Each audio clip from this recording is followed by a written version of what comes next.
High friends, welcome to Yashikar. இவருக்கு பதில் இவர்.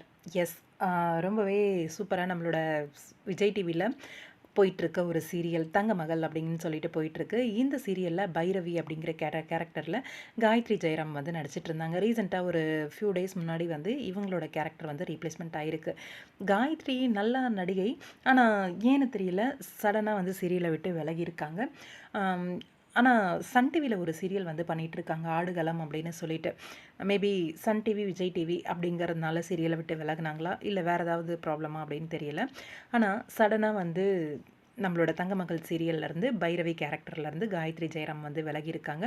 அவங்களோட கேரக்டர் வந்து ரீப்ளேஸ்மெண்ட் பண்ணி ஒரு ஆக்ட்ரஸ் வந்திருக்காங்க. அவங்க வந்து ஆல்ரெடி சின்ன திரையில் நல்லா சூப்பராக நடிக்கக்கூடிய ஒரு நடிகை தான். சன் டிவியில் ரீசெண்டாக அருவி அப்படின்னு ஒரு சீரியல் போயிட்டு இருந்துச்சு, உங்கள் எல்லாருக்குமே தெரியும். அதில் அருவியோட அம்மா கேரக்டர் வந்து பண்ணியிருப்பாங்க இவங்க. இவங்களோட நேம் ஜீவிதா. இவங்க தான் வந்து பைரவி அப்படிங்கிற கேரக்டர் விஜய் டிவியில் இதுக்கு மேலே தங்கமகள் சீரியலில் வந்து பண்ணுறாங்க. ஆல்ரெடி ரீப்ளேஸ்மெண்ட்டும் ஆயிட்டாங்க. பார்த்துருப்பீங்க, ஒரு சிலர் எபிசோட்ஸ் பார்த்தவங்க எல்லாருக்குமே தெரிஞ்சிருக்கும். பர்ஃபெக்டான ஒரு ரீப்ளேஸ்மெண்ட் தான், ரொம்ப ஒரு பெரிய வித்தியாசம் இல்லை.